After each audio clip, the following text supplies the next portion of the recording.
Welcome back everyone to Game of the Week, a series where each week I'll be taking a niche and unpopular Roblox game and reviewing it. And if I miss a single week of uploading, the series will end. As always, each game that I review will be linked down in the description below, so if you want to play the game, all you have to do is scroll down and click on the first link you see in the description. So without any further dilly-dallying, this week's Game of the Week is...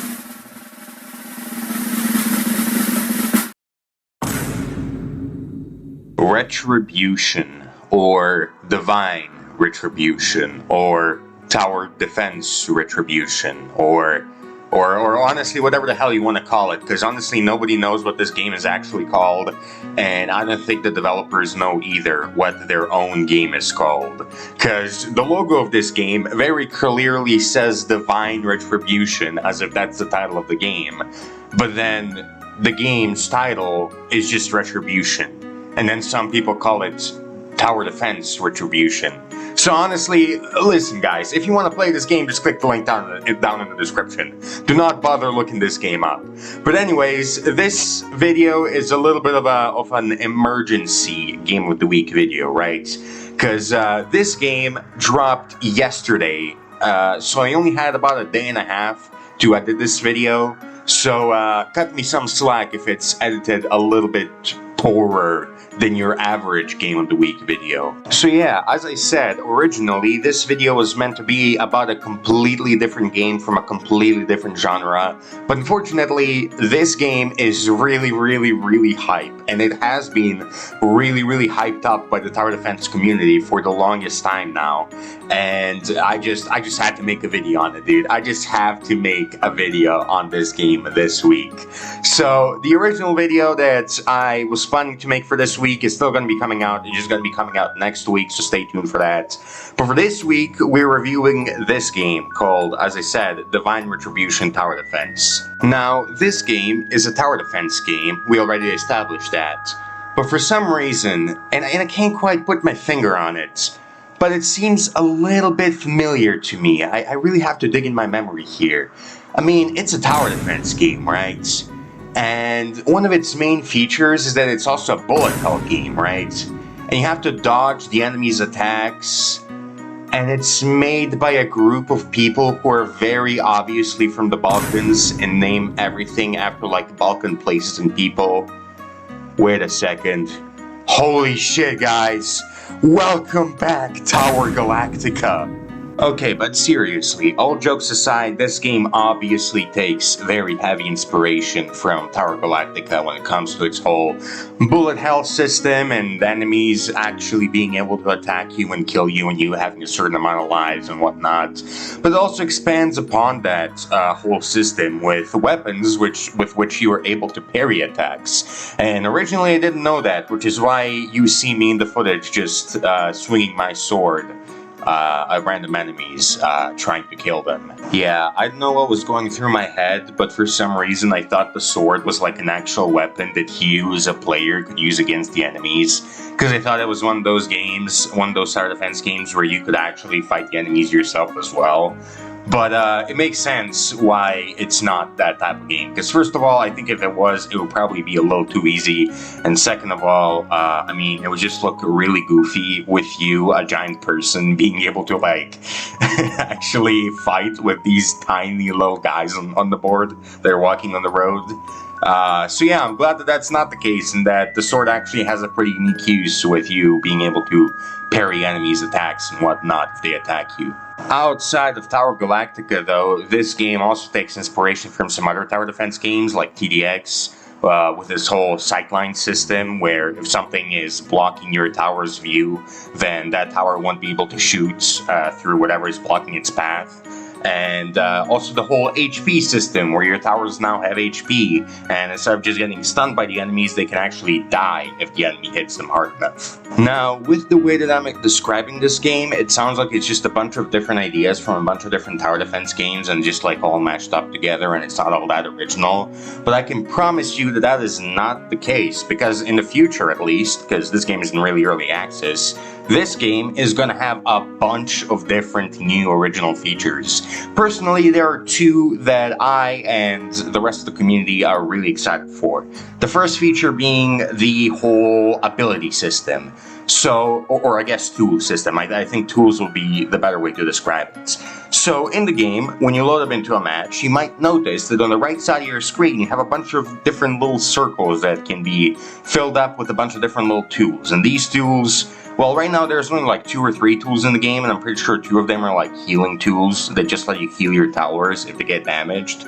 But in the future, we might see more tools, like, I don't know, tools that outright give your towers an immunity to certain types of damage. Or, I don't know, maybe we can have tools that can stun or block enemies for a certain amount of time. Like, I don't know, maybe you'll be able to build a wall in the middle of the track that will like keep the enemies from moving for a little bit until they break through it and stuff like that. And that's one of the features in this game that I'm really excited to see it being expanded upon, and I'm really excited to see where it goes in general, because I don't know, man. I'm not that creative of a person, I'll tell you that much, and I can't really predict or see where this whole tool system will go. I definitely do think that there's some really cool things that the developers can do with the system, and it definitely has a lot of potential, but unfortunately, I'm not smart enough to figure out all that potential, so you know, I guess we'll see where the game goes. But the other feature that I'm really excited to see be fleshed out is the whole accessory system in the game. Because right now there are a bunch of accessories in the game that you can either buy or get from achievements. And right now they don't really do anything. They kind of spice up your avatar, I guess. You can kind of like make your avatar look cooler and stand out from the rest. But, you know, they don't really have any gameplay features. However, the developers have teased that in the future, these accessories in the game will have, like, actual things that actually affect the gameplay, you know? They will give you small buffs in some way. Now, again, I don't really know what these buffs are gonna be, whether they're actually gonna buff you, like, give you more defense against, enemies, or, like, you know, give you more speed so that you can dodge attacks easier, or, like, I don't know, give you a cooldown boost for your tools so that you can use your tools faster. Or if they're gonna be like accessories that just like outright help your towers and, you know, make your towers make more money, or give them extra range, or give them more damage, or more fire rate, or something like that. I really don't know what kind of buffs these accessories are gonna, you know, give you. Maybe it'll be a little bit of both. Maybe some will buff you and some will buff your towers. But I'm really excited to see where this whole accessory system goes, because again, I don't think this is a thing that's prevalent in any other tower defense game I've seen, you know. I don't remember ever playing a tower defense game where, like, you could, like, equip accessories that, like, you know, actually, like, help you out in the game and actually do stuff for you. So I'm definitely excited to see where that system goes. Again, there's a lot of potential with it, yeah, I'm excited to see where the developers take that potential and what they do with the accessories. Now, like I said, this video is kind of rushed, so I haven't really had the chance to get to the end of World 1, which is the only world available in this early access of the game. But according to people that have gotten way farther than me in the game, apparently the game actually gets really, really difficult, even in these early 4 levels that we have available as of right now. Apparently, all these different features like tower HP and bullet hell elements, and you actually have to dodge enemies' attacks and enemies actually being able to attack you, all this stuff kind of coalesces into like just a huge mayhem overall. And apparently it gets really, really intense on later levels, which I'm really excited to hear, and I'm really excited to complete them once I get the chance. But yeah, man, from what people have described, apparently these later levels are just absolutely insane. Like, have to jump around and dodge enemies' attacks, and at the same time you have to like use your tools to heal your towers, and at the same time you have to like micro your towers and keep replacing them and upgrading them, and you know, you have to try not to die, and it just gets absolutely insane with all the micro that you have to do. Because not only do you have to do micro with just like having to pop towers abilities at the right time, like in TDS chest, for example, but you actually have to like simultaneously dodge enemies while you're popping those abilities and heal your towers, and if your towers die, you have to make sure to replace them. And you have to both micro your fucking Roblox avatar while microing your abilities, while microing your tools, while microing your towers, and it just gets absolutely insane. And, well, that's exactly what I'm here for, gang. I'm really, really excited to see how insane those later worlds are, or those later levels are, according to the fan base. But yeah, I mean, this gameplay sounds really, really similar to Tower Galactica and how it used to be before the game got discontinued. I'm sure if you guys played the Tower Galactica, you remember Duchovnich, which was this little ghost planet with little green ghosts, and it got absolutely insanely hectic. It was absolutely insanely hectic throughout the whole game, and it was just insane.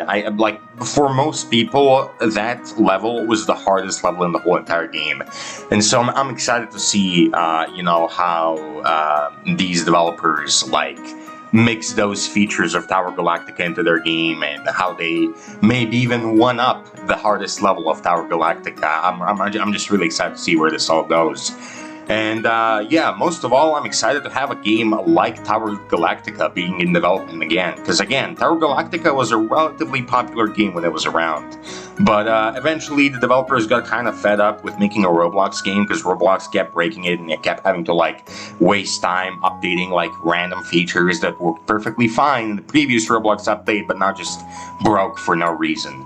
And eventually they just abandoned the game, and apparently they're remaking it on Steam, but it's gonna be fucking 5 years before they finish the game. But yeah, I'm just excited to have another game like Tower Galactica on Roblox again, and I hope this one doesn't get abandoned, knock on wood, all that stuff. I hope I don't jinx it, but I hope this game does not get abandoned, because man, it is really, really fun, and it filled that Tower Galactica-shaped hole in my heart.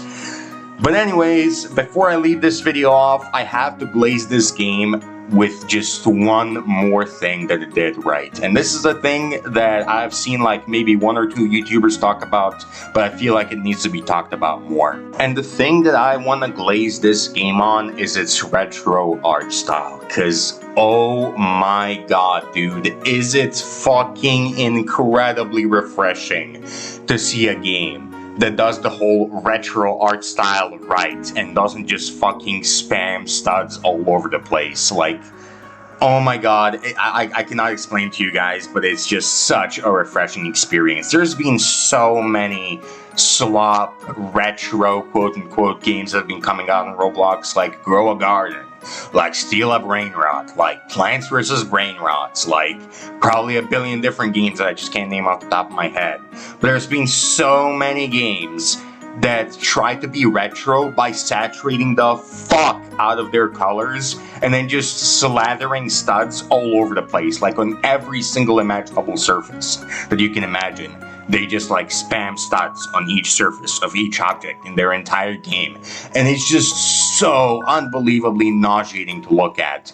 But thankfully, this game is nothing like that, and it actually manages to get the retro art style correctly. I mean, for one, it actually uses studs correctly, because I don't know if you guys know this, but studs aren't meant to be slathered on every single fucking surface of every single fucking part in your game, right?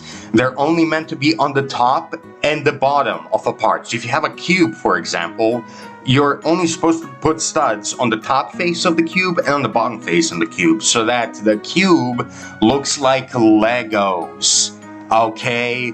That's what the studs are meant to represent. They're meant to represent the studs that you see on Legos. And there's no shape, there's no Lego piece that's completely fucking slathered in studs.